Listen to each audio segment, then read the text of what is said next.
Trenes por Siempre Max. Y el día de hoy vamos a hablar sobre los proyectos de infraestructura que tiene la Autoridad de Transporte Urbano para Lima y Callao. Sobre el sistema de transporte de Lima y Callao es importante recordar que antes del 2018, antes de la creación de la Autoridad de Transporte, existía el Sistema Eléctrico de Transporte Masivo de Lima como un proyecto nacional a cargo del Ministerio de Transporte, que a su vez se lo dio a una autoridad autónoma del tren eléctrico con diversos decretos supremos, y que para ese momento tenía la línea 1 del Metro de Lima y también tenía en avance la línea 2. Luego, la Municipalidad Provincial, la Municipalidad Metropolitana de Lima, tenía una ruta de el COSAC 1, que es un BRT, el metropolitano llamado comercialmente, tenía 5 corredores complementarios y tenía 238 empresas con 13.000 buses, que realmente entre los 13.000, el 80% eran camionetas rurales. También existía la Municipalidad Provincial del Callao con 80 empresas y 9.000 vehículos. Rutas que ocupaban el 10% de su recorrido dentro del Callao y el 90% de su recorrido dentro de Lima. Y era imposible generar algún plan regulador de rutas, generar alguna autorización, nuevos corredores o algún tipo de rentabilidad en el modelo de transporte de Lima y Callao, mientras que 2 autoridades daban las mismas autorizaciones a distintas empresas. En el 2018 se crea la Autoridad de Transporte Urbano y desaparece las autorizaciones que tenía Lima, las autorizaciones que tenía el Callao y el Sistema Eléctrico de Transporte Masivo. Y todo lo agrupa en el Sistema Integrado de Transporte para Lima y Callao, denominado SIT. Con esta ley le encargan a la ATU, primero, la operación de los metros, del servicio convencional autorizado con buses, de los corredores en BRT, de los teleféricos, los taxis, el transporte especial de trabajadores, y le plantea que el sistema integrado de transporte se iba a definir a través de el plan de movilidad urbana, que incorporaba las políticas, las estrategias de integración, el plan maestro de transporte público, que iba a tener finalmente el diseño operacional de cada uno de los modos de transporte para estas ciudades, el plan regulador de ruta y el plan de desarrollo logístico, involucrando al sistema dentro de la operación logística de la ciudad de Lima y Callao. Este es el reto de ATU desde su creación. Por eso que ATU en el año 2025 aprueba el plan de movilidad urbana definiendo el horizonte por 20 años para Lima y Callao, definiendo que el sistema de transporte para Lima y Callao iba a tener 9 líneas de metro, 11 BRTs, 72 carriles bus, 8 teleféricos e iba a tener un avance de inversión. Y a su vez establece que se inicia la ejecución del plan maestro de transporte, que se inicie un plan de formalización del plan regulador de ruta, también estableciendo un camino con el cual los transportistas iban a tener autorizaciones por 5 años, por 10 años y por 15 años, sin afectar los trazos, la demanda de las líneas de metro ni de los futuros corredores. Este camino de formalización partiendo desde el modelo de formalizar al transportista actual, haciéndolo más profesional, involucrándolo, pero también incorporando en el sistema financiero, porque antes, en el desorden que he explicado anteriormente, los transportistas no podían incorporarse al sistema financiero porque sus autorizaciones duraban 5 meses y dependían de la decisión de algún funcionario que le daba o no le daba la ruta renovada cada 5 meses. Ahora, el plan de regulador de ruta tiene 5 escenarios a generarse y viene formalizándose en base a condicionamientos. Un empresario puede tener la capacidad de renovar su ruta siempre que renueve su flota. Y si su flota es de vehículos eléctricos, tendrá más años que otros. Entonces, estos criterios y estas políticas se encuentran todas alineadas porque la etapa de planificación de ATU ya pasó y ya determinaron cada uno de los criterios que se necesitan para lograr el escenario ideal. Por eso, es que si trazamos nuestros horizontes, hoy día tenemos, además de la operación de transporte convencional en buses, tenemos la operación de la línea 1 con poco más de 600.000 pasajeros por día, la operación del COSAC del Metropolitano con también cerca de 600.000 pasajeros por día y una operación parcial de la línea 2 en la etapa 1A de 62.000 pasajeros por día, que es una operación todavía muy limitada a la real capacidad de la línea 2. Esto nos lleva a que hoy día el transporte masivo sobre el cual estamos hablando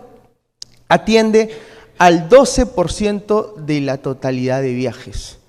El objetivo de ATU es llegar al 50% de la totalidad de viajes.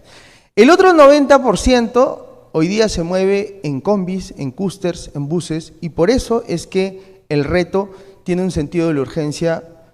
que todos debemos compartir. Para el 2029, nosotros consideramos, ya estará en operación la línea 2 en su integridad con el ramal de 8 kilómetros de la línea 4,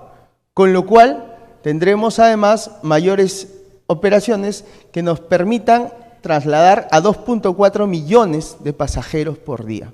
atendiendo para ese momento a más del 20% del universo de viajes. Para el año 2034 tendremos la operación con la ampliación de capacidad de línea 1, que ahora les voy a comentar, de manera que pasamos línea 1 de 600.000 pasajeros a más de 1 millón de pasajeros. Tendremos la renovación del COSAC, de manera que pasamos al COSAC a cerca de 800.000 pasajeros. Tendremos la operación total de línea 2 con cerca de 1 millón de pasajeros, la operación de la ramal de línea 4 con 300.000 pasajeros y las primeras etapas de la línea 3 y la línea 4 funcionando dentro de la red. De manera que podemos atender a 4.1 millones de viajes al día, llegando al 33% del universo de viajes. Al 2045 la red se viene completando y tendremos para ese momento no solamente las líneas 3 y línea 4 completas, sino también tendremos la conexión con los teleféricos de San Juan del Lurigancho a San Martín de Porres y de Manchaya a Villa María del Triunfo, de manera que podamos atender o darle mayor demanda a las líneas que van a tener para ese momento la mayor capacidad. Además, para ese momento también se estima la conexión de la línea 7, que nos permite tener una primera etapa que lleve a las personas de 200 millas del Callao hacia Ancón, pasando por Ventanilla. Estamos hablando de que, así como San Juan del Lurigancho mostró un bolsón de viajes súper importante del este de Lima, que fue creciendo a tener 1 millón de pasajeros, Ventanilla y Ancón va a ser ese otro bolsón de viajes que necesitamos capturar y por eso estamos repriorizando las líneas, incorporando a la línea 7 como otro modelo de transporte, que a su vez tiene una conexión logística con Chancay, sumamente importante, y que va a tener una conexión final, conforme el plan de movilidad urbana lo establece, con los ferrocarriles de Barranca Lima y Lima Ica. En este momento ya estaremos en el 45% de viajes, atendiendo a 7.2 millones de pasajeros al día, que incorpora el crecimiento estimado a la demanda para esa etapa. Esto nos quiere decir que hemos trazado la planificación del desplazamiento de las líneas de metro en 4 grupos. Un primer grupo, en el que hoy día se está trabajando, que es en la ampliación de capacidad de línea 1, en terminar la línea 2 y ponerla en operación cuanto antes, así como la ramal de la línea 4. Un segundo grupo que viene en el menor plazo posible, que es las etapas de línea 3 y línea 4, así como la incorporación de línea 7, con lo cual a los 69 kilómetros que tendríamos vamos a incorporarle 86 kilómetros más. Pero hay un tercer grupo de 55 kilómetros con la línea 5 y línea 6 y un cuarto grupo de 31 kilómetros adicionales con la línea 8 y línea 9. En total llegaremos a 243 kilómetros de extensión conforme a lo planificado para atender la demanda de Lima y Callao. Y no solamente se piensa en las líneas de metro, sino las líneas de metro integradas nuevamente en el SIT, en un sistema integrado de transporte que abarca una coordinación permanente con los BRTs de alta capacidad. El Plan de Movilidad Urbana incorpora 42 kilómetros adicionales a los más de 26 que tiene el metropolitano. Los BRTs de mediana capacidad, 113 kilómetros de nuevos BRTs en las principales avenidas que van a convivir incluso con los ejes de los metros, de manera que el pasajero va a tener diversos tipos de opciones atendiendo su demanda, y corredores bus, más de 800 kilómetros de corredores bus, que es el planteamiento del Plan de Movilidad Urbana para atender el corto plazo. Porque en el corto plazo la sección vial y la inversión no va a ser el que nosotros estamos estimando aquí, un global de 20.000 millones de dólares que se van a ejecutar en 5 años. Se va a ejecutar progresivamente y en conjunto con otras autoridades como Proinversión, que va a involucrar a la inversión privada. Entonces, va a haber una combinación de inversión pública e inversión privada que va a permitir justamente atender a tal magnitud de demanda. Los carriles bus le van a dar segregación a ciertas avenidas en tanto llega el transporte masivo y se van a adaptar a la realidad de la ciudad en tanto se realicen las grandes obras. Además de eso, se tiene planificado 8 nuevos teleféricos. Hemos hablado de la prioridad que tiene conectar San Juan del Lurigancho con San Martín de Porres, que es conectar la línea 1 con el metropolitano, hacer que un viaje de cerca de 2 horas pase a media hora. Pero hay otros viajes como San Juan del Lurigancho con el mismo Lurigancho-Chosica, La Victoria con el Agustino, San Martín de Porres con San Juan del Lurigancho, que es el que hemos hablado, Comas, Ventanilla con Puente Piedras. La ciudad de Lima tiene las capacidades de atender viajes de alimentación a través de teleféricos. Si vamos a un detalle sobre los proyectos que he mencionado, podemos considerar que en el caso de la línea 1, tenemos más de 34 kilómetros de longitud de recorrido, 16 estaciones, y tenemos una población beneficiada de 3.6 millones y un recorrido de 54 minutos. Además, es sumamente importante que la línea 1 se interconecte con la línea 2, se interconecte con la línea 4 y se interconecte con la línea 3. Como vemos, el modelo de transporte que promovemos no está enfocado en proyectos aislados, sino está enfocado en proyectos integrados. La línea 1 además, bueno, tiene las características que ya les van a explicar a mayor detalle, pero hoy día opera en GOA3, opera en intervalos de paso de 3 minutos, y esto hace que exista una urgencia de atender la necesidad de los pasajeros. Necesidad que, aún con todos los esfuerzos de ATU, del concesionario de línea 1, que venimos trabajando de manera permanente, existe un bolsón de 1 millón de pasajeros que necesitan utilizar esta infraestructura, y esta infraestructura tiene la capacidad de atender a esos pasajeros. Por eso es que es indiscutible para nosotros que se dé la ampliación de capacidad de línea 1, aún en paralelo al desarrollo de la línea 3 y la línea 4, porque la demanda está en el día a día. Y con la operación de la frecuencia de 3 minutos, la línea 1 beneficia la calidad de vida de 1 millón de personas. Entonces, pasar a la frecuencia de 1 minuto y medio, reducir el tiempo de intervalos, mejorar la capacidad de las estaciones, mejorar la tecnología de los coches, de los trenes, va a permitir aumentar esa calidad de vida que se ve traducida en que las personas que viven en San Juan del Lurigancho, en El Portón,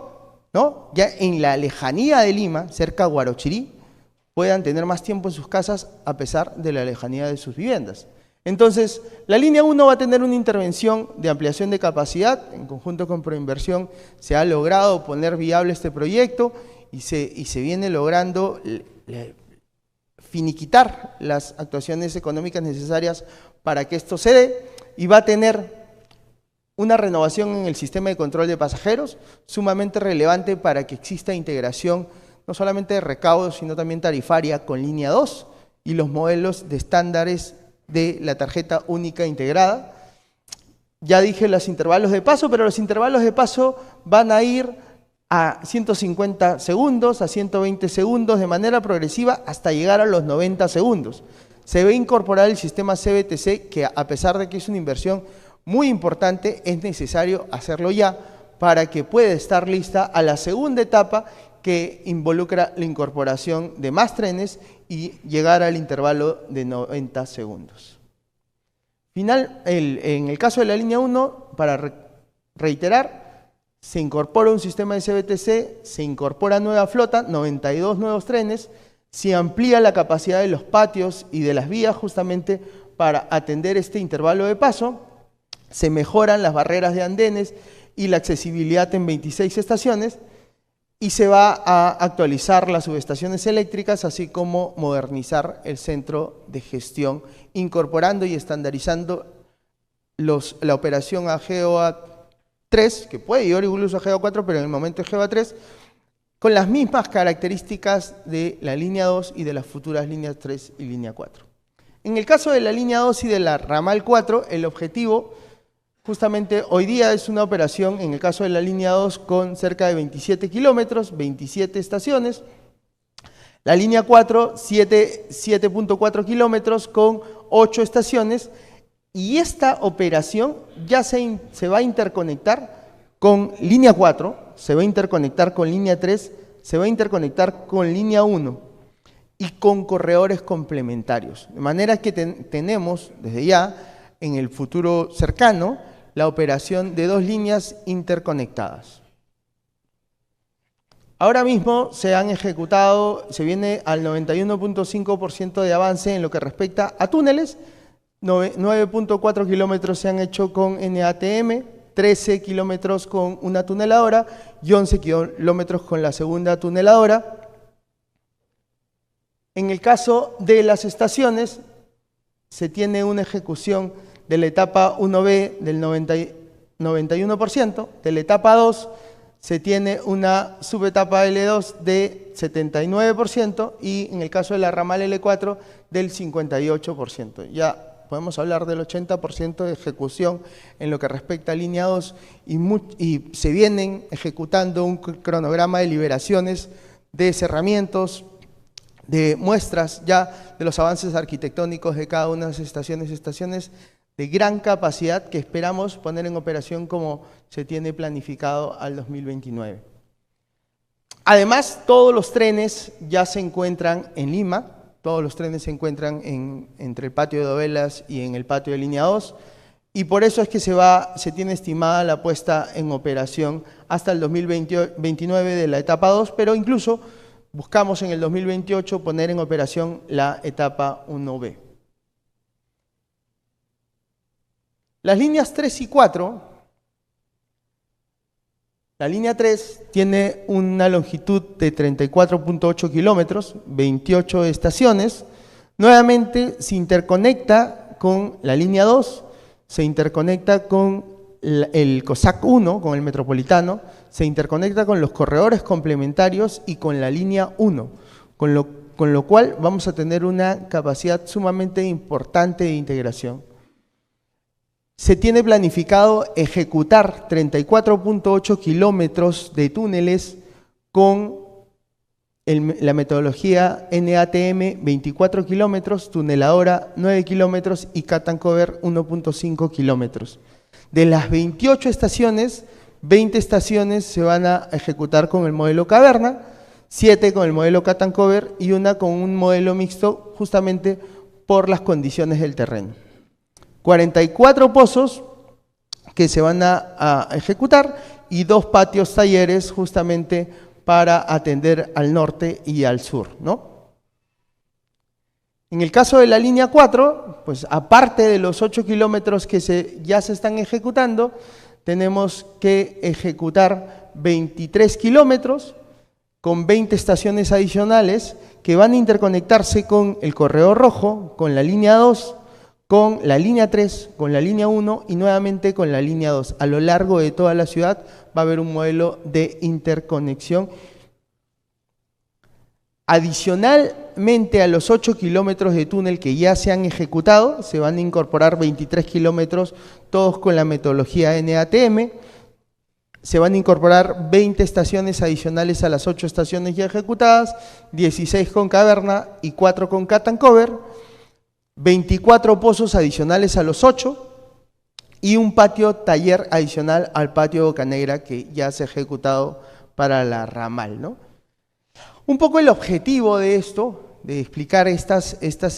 condiciones técnicas, es demostrar los retos que tiene mapeado la ATU en conjunto con otras autoridades como por ejemplo Proinversión, que ya vamos a hablar de la gobernanza para lograr estos retos, pero que se tiene mapeado qué hacer, no solamente desde la parte planificada, sino desde los estudios básicos que nos puedan llevar, estudios definitivos que permitan la madurez necesaria para iniciar la ejecución de la obra. El camino está trazado, pero es sumamente relevante iniciarlo cuanto antes. Por eso es que desde la ATU y desde el modelo de la planificación se ha capitalizado el aprendizaje que las otras autoridades, como por ejemplo la Autoridad Autónoma del Tren Eléctrico, ha obtenido en proyectos anteriores como la línea 1 y la línea 2. Se ha capitalizado justamente esto para gestionar la ruta crítica y que los proyectos en futuro puedan tener este aprendizaje para mitigar sus riesgos y avanzar más rápido por la necesidad que tiene la población. Para nosotros es sumamente importante la aprobación del Plan de Movilidad Urbana porque es un documento que la ley exige para determinar los trazos del sistema integrado de transporte que hoy día agrupa todos los proyectos que estaban aislados anteriormente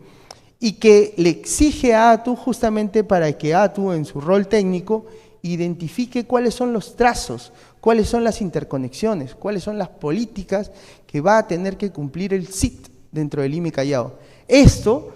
ya se encuentra probado y por lo tanto un modelo es que no se vuelva a discutir la viabilidad del proyecto, no se vuelva a discutir la trazabilidad, no se vuelva a discutir si el recorrido o la demanda. El modelo de la demanda está a cargo de ATU y ya lo aprobó. El modelo de la planificación estaba a cargo de ATU y ya lo aprobó. De manera que respetar el plan de movilidad urbana puede reducirnos altamente otras discusiones que simplemente entorpecerían el proyecto.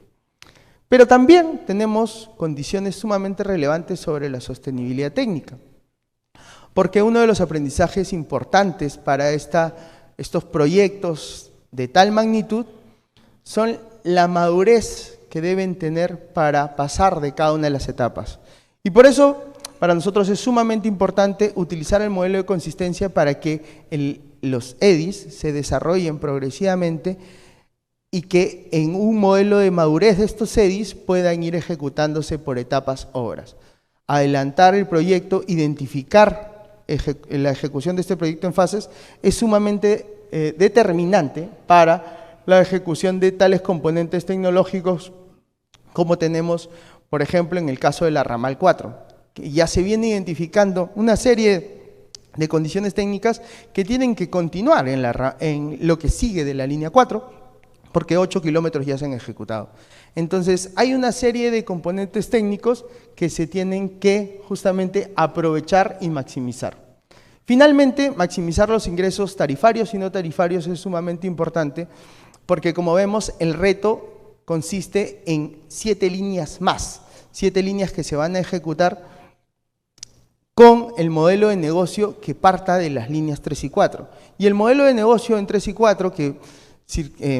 pasan por avenidas muy consolidadas, requiere justamente la planificación integral del Estado, requiere que se involucre con el sector privado en el desarrollo de modelos comerciales sobre estaciones, que capture el valor de la demanda justamente para otros modos de ingresos que no necesariamente son la tarifa, que ya vemos va a tener que estar subsidiada, y eso lo vamos a interiorizar, es normal. Pero las estaciones pueden tener una serie de componentes adicionales a los que hoy se han visto en otros proyectos.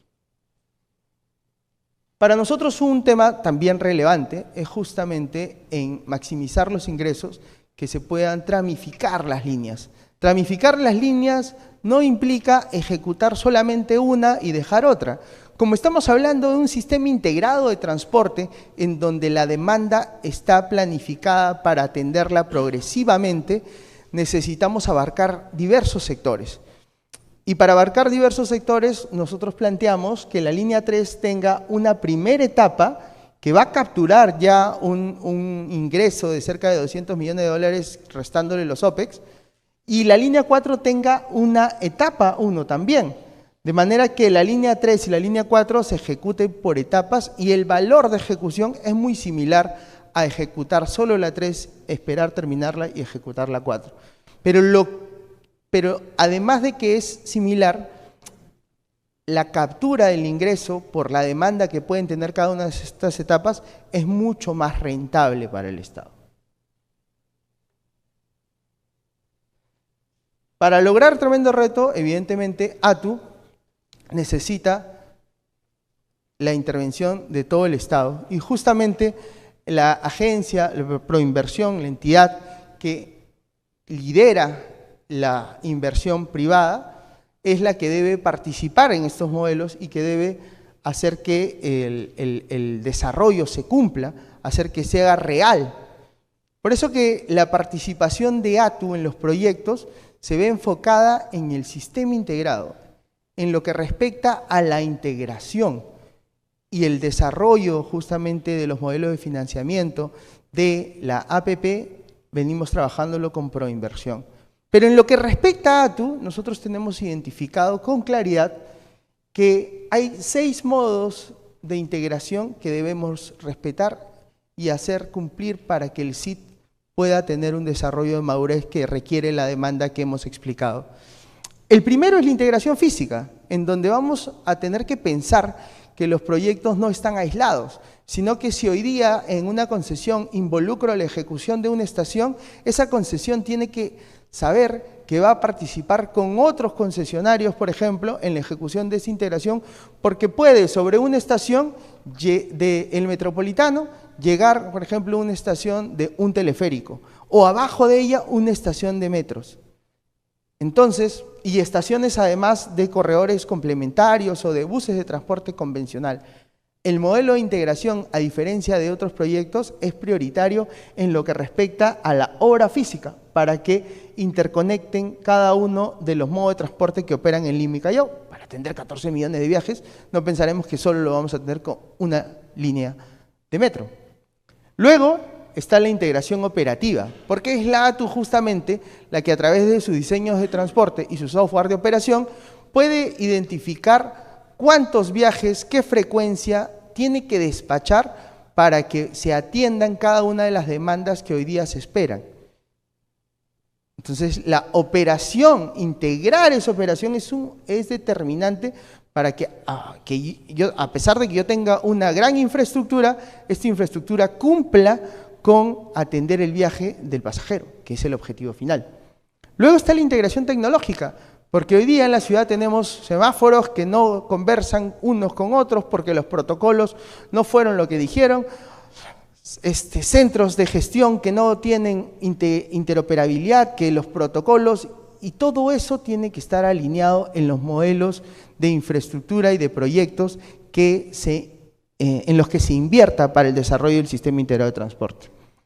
La integración urbana también es un componente sumamente relevante, porque en cuanto hablamos de los ingresos no tarifarios para atender 20.000 millones de dólares en inversiones, necesitamos, por ejemplo, involucrar la infraestructura en la captura del valor de suelo, en plusvalías, en el desarrollo urbano, para que el desarrollo urbano se adapte al transporte. El desarrollo orientado al transporte suena muy bonito, pero tiene que aplicarse a estos proyectos.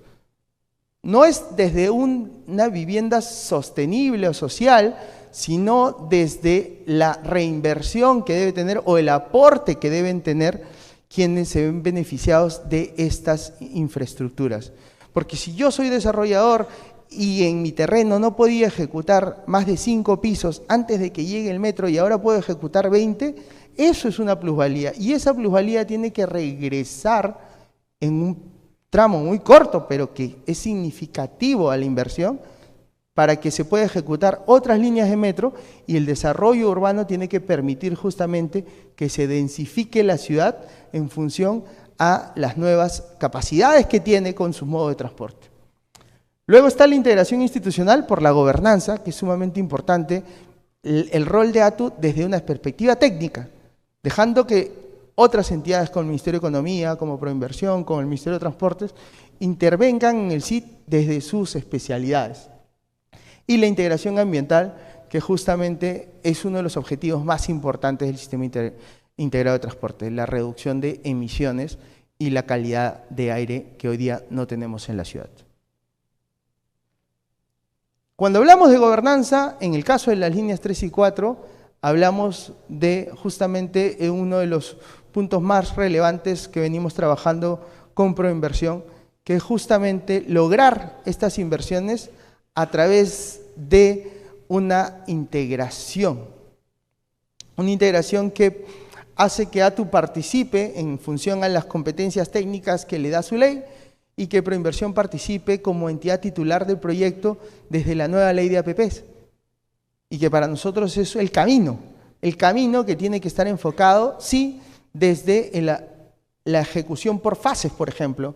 desde la ejecución de una PMO integral que sea transversal a todo el proyecto, desde el aprendizaje de ejecutar las liberaciones de interferencias y las adquisiciones de predios, utilizando el plan de movilidad urbano ya aprobado y no esperar hasta los EDIs, de manera que podamos tener un proyecto maduro antes de entregarlo a una ejecución de obra. De la ejecución de la fase 0, que nos permite construir un caso de negocio, porque este proyecto tiene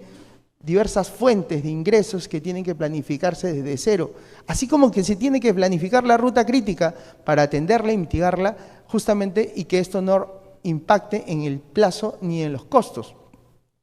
Y luego pasar a una fase de ejecución de un porcentaje de los EDIs para tener la madurez suficiente antes de llegar a la fase 2 de ejecución de obra, que tendrá sus características propias de la ejecución de obra con contratos estandarizados, como hoy se usan en todo el mundo, y pasar a una segunda etapa, a una tercera fase, que es de operación y mantenimiento, nuevamente con contratos y características estandarizadas, como sucede en todo el mundo. Ese es el modelo de gobernanza que hoy venimos trabajando con Proinversión, que está consolidado y que justamente aterriza lo que la ley de ATU dice y lo que la ley de APPs establece. Ese modelo de gobernanza va a permitir que tengamos cuanto antes este sueño que les he contado, que cada día se hace más real porque deja de ser simplemente un sueño para convertirse en un plan. Gracias.